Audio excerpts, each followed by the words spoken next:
Would you ever work with an intimacy coach? And unfortunately, some doctors don't know how to talk about these things and It's a wedding season, and you work with many newlyweds.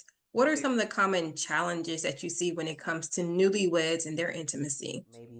Maybe grab, maybe a little, It's a lot more than that. suck here, and it's like, all right. Yeah. But if you don't know that about yourself, if you haven't explored your breast, if you don't, I've actually always been interested in figuring out how to create a realistic and practical way of including lingerie in your sex life. And oh my gosh, the minute that I was a certified sex therapist on my card, Yeah. That's So it. get the card to explore more of what that entails. Mhm. maintaining sexual intimacy during pregnancy, because It can be on the table. Wherever you want it. if you're experiencing intense shame or guilt or confusion, I hate that. Yeah. I hate it. I do not like. action is the key to staying together. Y'all need to hear that. That was some good advice right there. But even afterwards, what I have found is Get your mind out together. You're trying to have a good time. Let's talk about breasts. Let's talk about you and me. Let's talk about all the good things And all the bad things. Welcome to episode 45 of BoobTube Podcast. I'm your best friend, Jaleesa. I'm Chantel. You checked to see if it was really episode 45. Yeah, I switched. Is it 45? Oh, it is. I was like, okay. So, on our last episode, we were celebrating National Lingerie Day, and now we have officially entered wedding season. So it's time that we, combine the two and get a little more intimate. But before we do that, we got to get intimate with our BoobTube on the Move guest. But not in that way. Get your mind out together. You're trying to have a good time.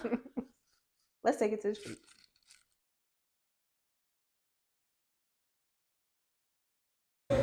What are your thoughts on intimacy coaches? Intimacy, yeah. That sounds really interesting. I didn't know that intimacy coaches existed. Now I know sex schools and stuff like that. But a coach to teach you how to be intimate is interesting. It's a thing. It is. Okay. Where would you find an intimacy coach? I like to think I'm an intimacy coach myself. Okay, Miss Intimacy Coach. Yes, 55 years of experience. But It ain't been no 55 years of experience. You didn't start out the womb. no, actually, I would say I can't think of her name now, but she used to be on TV, but now they have this other one that Sex Sales, and they talk about different intimacies, and that's on Fuse channel. I like watching that. So. Okay, noted. So one of them thought that she could be her own intimacy coach, which is not a bad idea. Yeah, I mean, maybe that is the case. She might naturally be gifted with what intimacy coaches are trained to do. Yeah, gave out some resources that she utilizes too. But I do think people have a natural gift for certain things, and that will be helpful for her and her partner. Yeah, I'm not mad at it. No. Then we have the other lady, she had never even heard of it before. Yeah, that's a thing. Yeah. Like old school. Like, no, we didn't have that back in the day. Yeah. But I mean, she's right. It's only been around for 10 or 15 years. Right. So if I hadn't watched certain shows, I wouldn't have known. Yeah. About them. Might not So either. TV brought it to light. I don't know when I first started hearing about it, but it could have been from something in the media, I'm sure. I'm pretty sure it's something in the media. I'm pretty sure you can make a coach for anything, but I can say intimacy coaches are a necessity for some folks. Yeah, okay. I don't have any experience with one, but I do see them on shows and stuff and hear the things that they advise people. So that's my only experience with an intimacy coach. Yeah, I don't have any experience. Bought a book from one, but that's about it. Was it helpful? Or did you use anything from it? Yeah, and I like taking personality quizzes too, so a lot of that plays into it as well. That's gonna be fun. Yeah, so it does help, especially to understand some things. So yeah, I would encourage at least that part of it too. I know it can be a touchy subject for some folks, so finding the right one, I'll guess would be the struggle or something that you would have to put work into. No pun. We say a touchy subject. Right. But intimacy isn't always touch, so No, that's yeah. definitely a thing. So And I think that's what important for a lot of people to be aware of. It's so much more than just a touch. It is yeah. emotions that play into it as well. Mm-hmm. And even just being in, well, I mean, that plays with emotions. I was just saying, like, being in each other's space is still like a form of intimacy, but I guess ultimately that will be emotional. Yep. So, yeah. But Something interesting I found is that there are different levels to being an intimacy coach.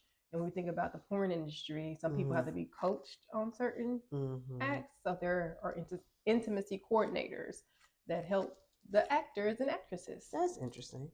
It reminds me of the movie Love Actually. I think I might have mentioned it before. It's one of my go-tos, but there was a couple on there that met because they were both like porn actors, even though they weren't really having sex, but they had to like get into it. They had to act like they were having sex, and that people they were like, okay, do this and cup her breast and do this. So I don't know. It's kind of like similar. It sounds like it. Oh, yeah. okay. Mm-hmm. To make the porn look all real. that, and even up into the sounds that are made. It's all acting, people. I hate the sounds that are made on TV. Like when I tell you, when people start kissing on TV, I just look away. That sounds nasty. All that smacking. I don't want to watch it, and I definitely don't want to hear it because it's like that. It's exaggerated. But it has to be for TV. I hate it. And then recently, I was watching that movie, Her, where the man was in love with AI. And what is it? An old movie or not that old? Okay, I'll have to look into that. I think it's the man Joaquin, the one who plays the Joker in the more recent Joker movie. So, listen, it's really just crazy because he's in love with an AI person. It's like fall in love with Alexa. And he knows this? Yeah. Alexa don't be listening to me. Well, I guess she needs some coaching. I ain't worried about it. But, yeah, so they were having, you can't even call it phone sex, virtual sex. Okay. They were having virtual sex, and at one point he got on her because she had like sighed about something. And he's like, why are you sighing? Like, you don't even breathe or something. But another time in the intimacy part during their virtual sex, she was like, it was like, smack, smack, smack. Oh, she's like, actually saying smack, smack. No, she's smacking her lips. Oh, but it's just like, I can see AI doing that because it's just like smack. It's like, this is not real life. Yeah. Like, please stop. I hate that. Yeah. I hate it. I do not like those intimate scenes on TV. Like, I don't like it. Wow. No. Interesting. I hadn't heard of that. Yeah. Yeah, it's unfortunate. Would you ever work with an intimacy coach? Yeah, I mean, I would never say never. I haven't had that situation to come about. Yeah. Maybe I'm my own intimacy coach like the other lady, but I mean, I wouldn't knock it if my significant other wanted to try it. But maybe I learned something new. Never against learning. Yeah. Would you? Yeah, I'm open to it. It would only help. I don't see it hurting. Yeah. Yeah. That's all I can think of. Yeah. Don't knock it till you try it, folks. Yeah. So, like along this journey, we had discussed how like a lot of people were not incorporating breast into the bedroom. So, we're not intimacy coaches, but we played a role in the intimacy game by creating a game. Absolutely. To help you incorporate breast in your intimate situations. And we hope that, we know that some of our customers that have purchased really did enjoy them, both men and women. So we've been happy with the feedback that we've gotten because there are a lot of creative ways to incorporate the breast that people aren't really thinking about. They just think maybe grab, maybe a little, a lot more than that. Suck here, and it's like, all right, yeah, that's it. Get the cards to explore more of what that entails, just because it is a lot more that can be incorporated into the intimacy. And breasts it's more than just a touch and a licking and stuff. You can enhance your intimacy level to new heights. Yeah, you never know. It might be some things on there you never tried before. You know. No, there will. Well, I share how, like, when my husband and I went through the cards, we went through, and it would be a great way to be a conversation starter. You can talk about the things you will do, the things you won't do. So we made vows and we had a conversation about that. So that was a great way to start the conversation about what we like, what we're gonna do, what we're not gonna do. And that's important when it comes to intimacy. Communication is important. right. What's on the table and what's not. What's in the bed, I guess, and what's not. I mean, it could be be on the table. It could be on the table. Wherever you want it. Right. It could be Just don't anywhere. get in trouble for it, because some places in public. Don't get arrested. Yes. But have fun. That's all we recommend. Yeah. Let us know what you think about it. And of course you can purchase it from us, but let us know what you think. Please give us your feedback. Let us know some things you never tried or some things that you learned or explored. Just let us know. We'd love to hear it. Absolutely. So we've done a lot of talking about intimacy coach and intimate things amongst ourselves and things that we have seen. But I think it's time that we hear from the expert. So let's hear from the intimacy coach. Let's see what she has to say. All right, we are excited to have Dr. Viviana Coles joining us today as our special guest as we continue this conversation on intimacy. We have an intimacy coach, y'all. Y'all didn't think it was going to be Dr. Viviana Coles. Surprise. Well, thank you for joining us. This is so great. We're excited to have this conversation with you. Oh, I'm always thrilled to talk about all things intimacy. Being an intimacy expert has been something that kind of wasn't what the plan was, but I'm so glad to be here and to always be willing to share as much as I know so I can help others. Well, good. I'm glad you said that, that wasn't always what the plan was. We would love to know how you got on this journey of being an intimacy coach. Well, so I'm a licensed marriage and family therapist, a certified sex therapist. So I'm actually not a coach. I actually don't know that you really need to do anything to be a coach. But for me, what my journey was is I went to I got my psychology bachelor's degree, and then I did my master's and my doctoral degrees in marriage and family therapy. So I knew I wanted to work with couples very early on, but it wasn't until I was in my graduate school in Florida that I decided I'm going to get certified as a sex therapist, because just in case somebody ever wants to bring up sex in a session, I'm going to be working with couples. It might happen, maybe every once in a while. I won't be caught like a deer in headlights. And oh my gosh, the minute that I put I was a certified sex therapist on my card after moving back to Houston, my practice, Houston Relationship Therapy, exploded. Within just a few short years, I had multiple locations. I had tons of interns. I've since kind of changed my business, the look of my business and the trajectory of it to become much more online and much more accessible to more places. So I'm licensed in Florida, California, New York, and Texas. And so I work all the time to try to help couples to just stay close or get close if they haven't been able to, especially when it comes to physical intimacy, which is where I find most couples struggle at some point in their relationships. With the explosion, apparently that is a real thing. And I guess it goes untalked about in a lot of cases. People, yeah, I mean, they're constantly feeling it. They're feeling the disconnect, but they don't tend to talk about it until they can finally have like a tangible, which is why I think sex comes up so much, or the lack thereof, is because they can say, hey, we're not having sex like we used to, or isn't it strange that we've only like seen each other naked like once this month, or it really seems like things changed after the kids, or sometimes I just feel like you don't want me, or doesn't it feel like we're roommates, or there's like so many complaints that have to do with the absence of healthy sexuality within relationships. And so that's where I kind of come in and say, all right, this is a really important thing. If you're going to be in a monogamous relationship forever, being able to figure out how to keep that physical connection is the key to staying together, and hopefully, of course, having that emotional intimacy already intact. But of course, I help people with that as well, because I am a relationship therapist. For sure. Well, that's amazing, to say the least. I love And it. I yeah. love talking about it.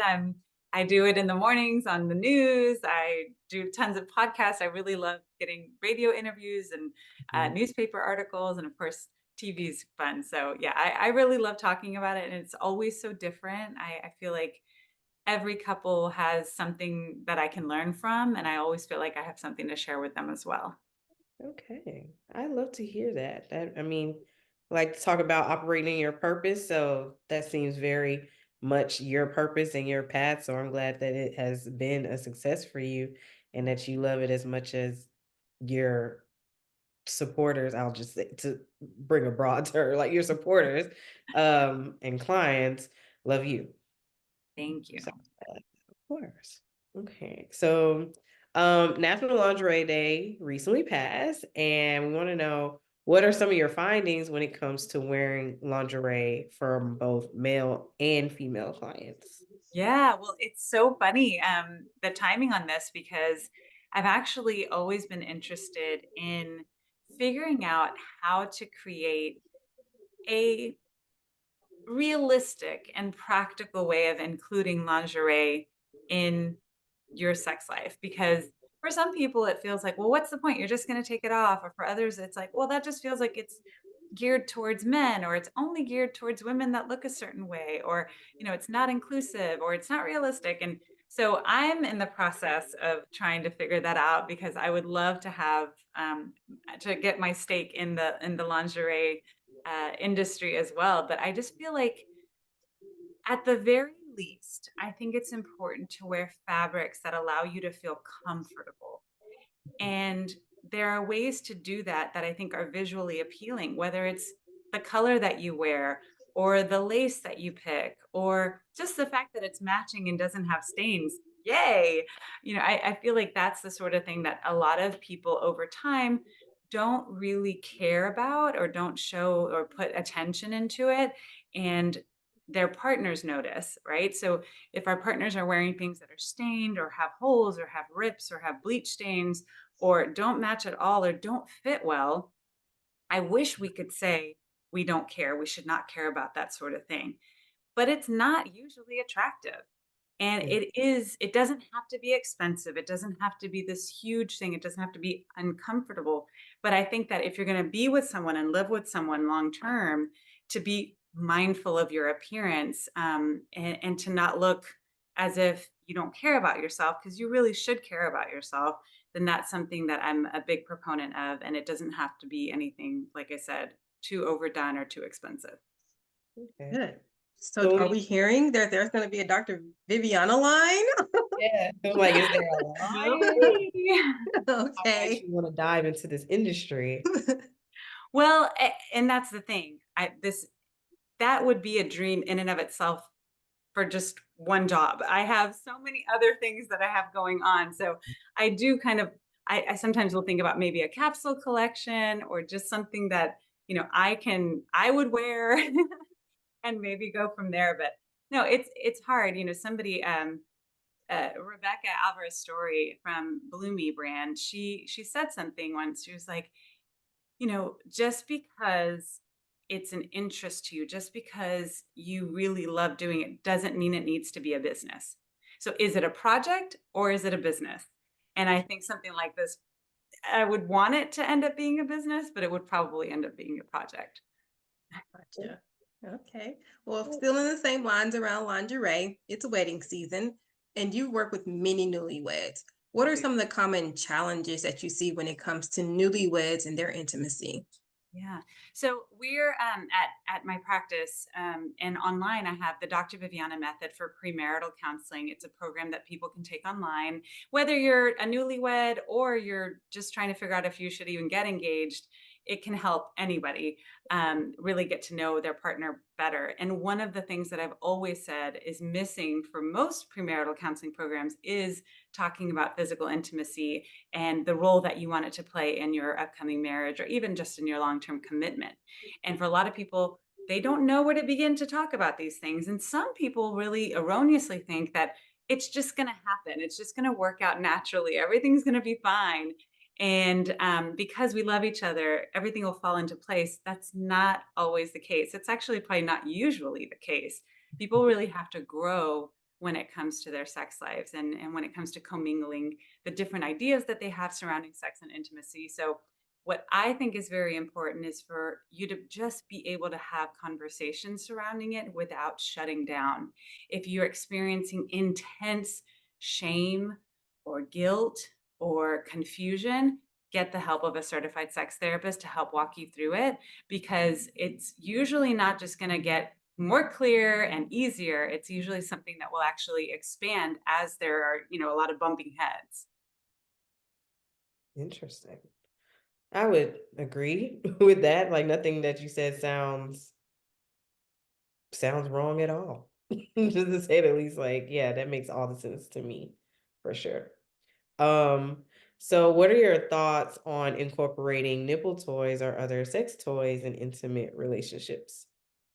Um, I think when it comes to nipple play, women especially, men aren't really socialized as much to care too much about and give too much attention to their nipples, but women, I think, are very socialized to have their nipples be prominently a part of a sexual experience. I also think that because of childbirth or pregnancy or even just hormones or the way that things look or feel or sensitivity, it isn't something that people talk about, but they should absolutely be talking about what feels good, what does not feel good, what the sign is to stop, what you will say if you don't like it, what will you say if you do like it, and all the nonverbal cues that can come from nipple play. I'm a big fan of just talking through these things, because nobody knows what it's like inside your body, and nobody knows what feels good or doesn't. And they don't realize, often your partners may not realize that based off of the shirt you wore, the bra that you wore, or whether you were breastfeeding or whether you were running, how your nipples are feeling when they're stimulated. So I think it's important to talk very openly about that. And of course, nipple clamps are very scary for a lot of people. um, but I think that for those that really explore it and do it in a very kind of gentle way, I think that they end up really enjoying them. Those are good points. And then you mentioned, women changing. So oftentimes there's an adjustment for both the woman and the man postpartum due to breastfeeding, if the woman chooses to breastfeed and lactation. What are ways that couples can work through those issues that may arise, from pre-baby, yay, this is fun, to now, like, what is this? So I did my doctoral project on maintaining sexual intimacy during pregnancy, because Oh. if you really think about it, when you're trying, when you're pregnant, postpartum, I mean, that could easily turn into a year of being alienated from each other sexually. And that can wreak havoc on any relationship. And so I thought it was very important to help people to understand, like, okay, what information do you need to feel more comfortable with maintaining that sexual connection during your pregnancy? But even afterwards, what I have found is that when I'm talking to clients who are postpartum, is that there's a lot of no, no, no, and not as much let's see, or this is okay for now, or it could be, but if this happens, we probably need to stop. Or, you know what, my breasts just, I feel like it's not a pleasurable thing for them to be touched. So let's just keep the bra on and go everywhere else. But I find that most women and men will say that it feels like it's a lot of no, like just flat out no, no talk about it, no conversation, no why, no explanations. And so that can turn into years of staying away from breasts, when that's like a really great erogenous zone at some point. Mm-hmm. That Y'all, makes y'all need sense. to hear that. That was some good advice right there.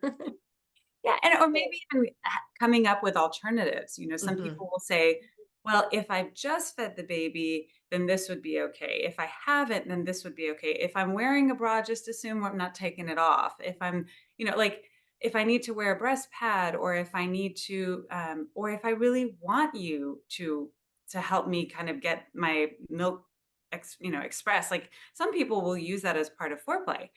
Mm-hmm. To each their own, but they need to talk about it and know that that's what's happening, or else it can be very scary or intimidating or even awkward, or sometimes just really exciting for the milk production to come in. And it's like, oh my gosh, I didn't mean to do that. And she's like, no, that feels so good. Great. Awesome.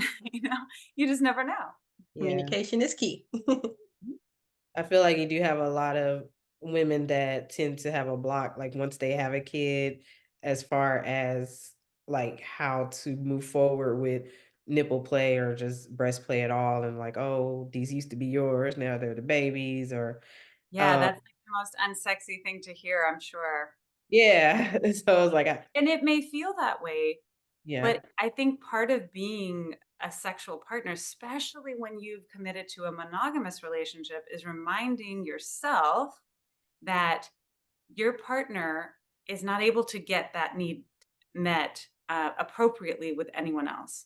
yeah. So if you're saying the gates are shut with a lock and key to the top half of your body, that, I mean, just know then, okay, well, then we need to make up for that in some way, shape, or form, or else before you know it, it's like, yay, yay, I'm poking, it's like, is this okay? Is this okay? Like, and so I think for a lot of moms, it can feel for a certain amount of time like their breasts are non-sexual. But I want you to remind yourself that they are, it just isn't happening right now. Yeah. What I've noticed is what I've happened with a lot of clients that have gone from, seeing me before they were pregnant to now, postpartum, is that they really struggle with their identity. It's like, once I'm a mom, I'm a mom. That causes huge problems to only see yourself as one piece of your varied identity, especially when your partner married you to be a wife, not to just be the mother of his kids, or your partner is choosing to be with you and to be monogamous with you. And that's not something that they can do with anyone else. Now, there are lots of barriers to that, but it should be something that you're able to connect on and talk through so that there's a level of understanding and that there's also a goal to work through it. It's not just, well, I have kids now and that's it. No, guess what? Your kids are going to go off and do their own thing, and they're going to have sexual partners, and hopefully they're going to get married and do whatever, you want them to do to be happy. And you don't want to be alienated from your partner. Right. I like how you said that a lot of people just have the no, no, no's instead of actually saying like maybe or having an alternative. So when you do think about it, I feel like I do hear a lot of stories where it's like a lot of no's. But then at the same time, I've heard where there were yeses, or like you said, like, well, let's just try it, or we tried this and oh, this happened, but it, I actually liked it and stuff. So I feel like I've heard that too. I had a friend who said like, oh, well, like once they finish, it's like, well, that got everywhere. So it's just like Well, breast. and you know what?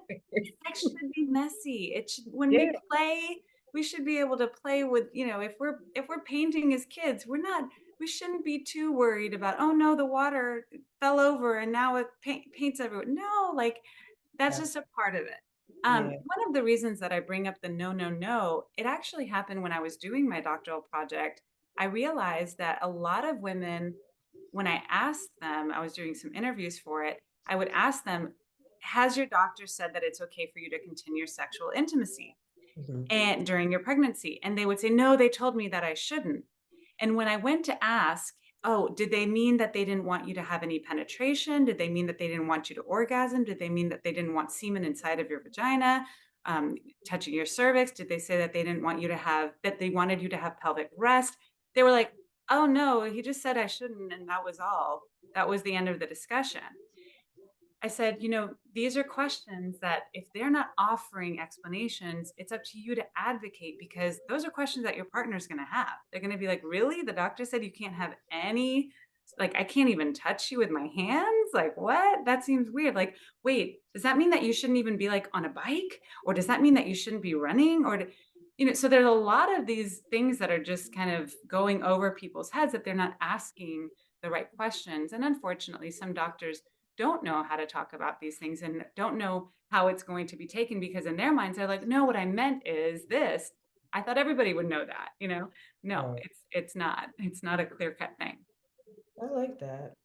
I feel That like reminds me of a question. I mean, something that came up with my last pregnancy. I was anxious to make sure that she I didn't have to have another C-section.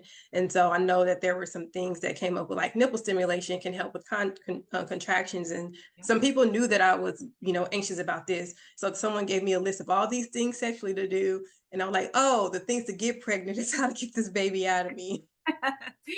Worked for me. Yeah, no, it's actually I did end up having 2 cesareans, but it was yeah, I think a lot of people, we've very much made the very natural, not always easy, but natural process of, childbirth and allowing our bodies to do whatever it can do. And again, it's always different for everyone, but we've very much turned it into like a medical issue.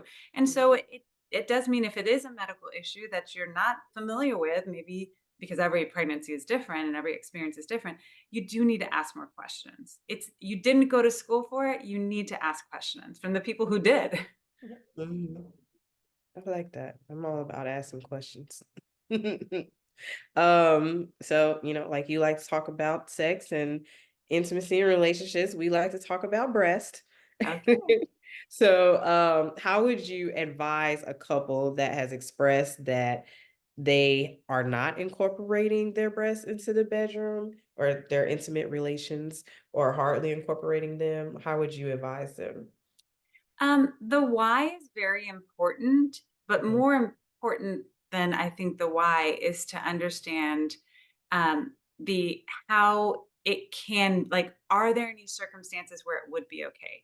For instance, if somebody has had a mastectomy or somebody has had a sexual abuse trauma related to the breast, if somebody has had a lack of nerves or just there's no sensation there, all of those things when discussed or when and it may not be that you want to do that with every single sexual partner, but if it's something that you're hoping to not have it become an issue, or if you want it to be just an understanding, you have to be ready to say, hey, since this happened, I tend to struggle with this when it comes to breast play, or I tend to not enjoy this that much, or I enjoy being touched with my hand but not with my mouth, or I really like for there to be a strong grasp but not a light one. But if you don't know that about yourself, if you haven't explored your breast, if you don't know what they feel like at different times of the month or different, like depending on what's going on with your stress levels or when you wear certain things, it's going to be very difficult for you to get that point across to a sexual partner. mhm. I Very like good. that. I'm always advocating when I come across people who like aren't incorporating them and stuff, I do advocate for like learning yourself first before worried about how that will work with someone else. Was like, do you know what you like and Yeah, all that so that you can be able to communicate that to someone else. absolutely. And I think that you finding out what you like and what you don't like, and everything in between that maybe you don't even know, because you can't always know everything, right? Sometimes different partners, you learn from them. But if you're expecting or relying on a sexual partner to teach you about you, it's going to be a much bumpier road. And I talk about that in my book, The 4 Intimacy Styles. I'm a huge proponent of people really exploring themselves in a very thoughtful, we have hopefully a very long relationship with our own sexuality and a lot of privacy. So I think it's important to learn and to take advantage of that solo time, because whether it's for sexual health or physical health or mental health, we have to rely on ourselves and advocate for ourselves. At the end of the day, it's a form of self-care. It Yes. sure is. To learn yourself. Like Yes. add that to the list, please. Yes. And I do have a signed copy of your book, so Yay! Well, yeah. all of Boob Tube watchers and listeners, I did create a promo code specifically for y'all. So if you want to get 20% off of all the things that I have at drviviana.com that have to do with the 4 intimacy styles, you're welcome to get 20% off by using the code BoobTube. And I loved getting to put together a promo code that has the word boob in it. So that was fun. BoobTube, one word, will get you 20% off. And that's DoctorViviana.com, drviviana.com. Well, Love thank it. you. Thank you for hooking them up too. Yeah. Have you ever worked with women who have had mastectomies and working with them post surgery? What did that look like? So it doesn't often come up as a problem, um, but when it is a problem, they bring it up. So it's Okay. not like everyone who's had a mastectomy has a problem with the sexual pleasure piece of it. When they have brought it up, what has usually been the case is that they struggle with looking at themselves and this new body, and maybe not body, but parts of their body, and kind of reconnecting to this part of them that has changed so significantly, especially if they're not planning on having a reconstruction, if they are maybe not able to for whatever reason, then it's really about adopting this new appendage, so to say, and this new look. And then they also very much worry and have concerns about how their partner feels. Now their partners usually are much more forgiving than they are. They not that they care less, but for them it's like, it is what it is. Like, okay, I love you. I love what's behind, beyond the boob.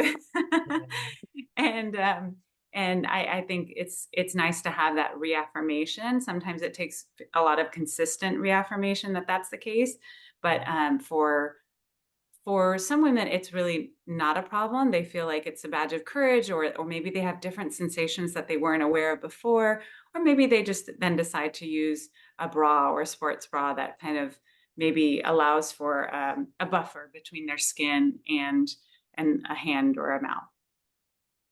Okay. So you did touch on earlier clients that have had um, issues with sexual abuse or a history of sexual abuse, and so that we had a question about that. Sorry, I don't know where my brain went for a second, but yeah. So women who have had issues with sexual abuse or sexuality, body dysmorphia, things of that nature, like how do you tend to advise them when it comes to their breasts and their intimacy? Well, I don't know if that's something that I can answer in a couple of minutes. I mean, it's a really big topic, but in general, I would say um, exploring with touch, exploring with sight, exploring with toys, exploring with sensations like the shower head, sensations like oils, massage, light touch, more deep touch, allowing for heat, cold. I mean, there's so many different sensations that can happen. Now, for people who have experienced sexual abuse, it doesn't always manifest in an aversion to the activities that they had when they were being abused. That's kind of a fallacy or a myth for a lot of people to believe that if you had sexual abuse, you're going to experience sexual trauma in a sexual way. Right.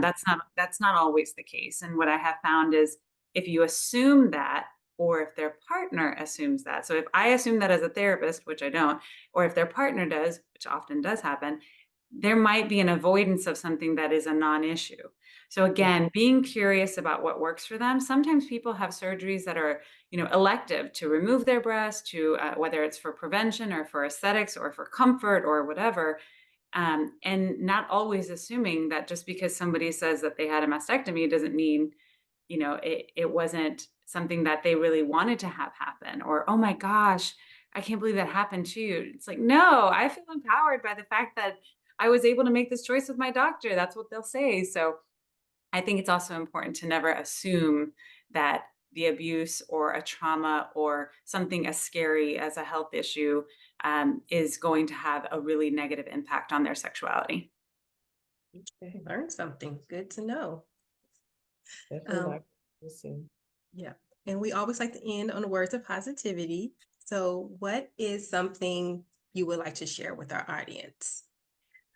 This year, which is 2024 as of recording date, I am in a place of more in 2024. And I'm wishing all of you more love, more lust, more growth, more curiosity, more pleasure in 2024. I love that. I receive it all. Yes. Well, thank you. Thank you for that. And thank you for saying yes to this and being a part of our conversation and for offering our viewers a chance to view your products at a discounted rate. We love that. And where can folks find you? You can find me online on social media. I love connecting with my followers there and engaging with them. Everything is at Dr. Viviana. So DoctorViviana, and that's .com on my website, and at Dr. Viviana on Instagram and TikTok and Facebook. And who knows if we'll have TikTok, but if it's there, I'll be on it. I get that. All righty. Thank Yes, you so thanks. much for having me. Of course. Thanks for joining. We'd love to hear from you anytime. Awesome. Thanks. Of course. We've had another great episode, and thanks to our special guest for adding so much expertise and knowledge to this conversation. Hopefully you all have gained something from it and will go out there and make some intimate decisions based on what we discussed today. Don't forget the boobs. Yeah. And as we're talking about intimacy, don't forget to check out our BoobTube After Dark cards, because those can help with your intimacy. It's a great way to add to that. Join us in a couple of weeks for our next episode as we talk about adornment. Now, this can add to that, but it'd be interesting to see how the breast can be adorned and how you can add that to your intimacy as well. Be sure to like, share, and subscribe. Also join us on Patreon for as little as $1, and check out our merch at boobtubepodcast.net. Until next time. Bye.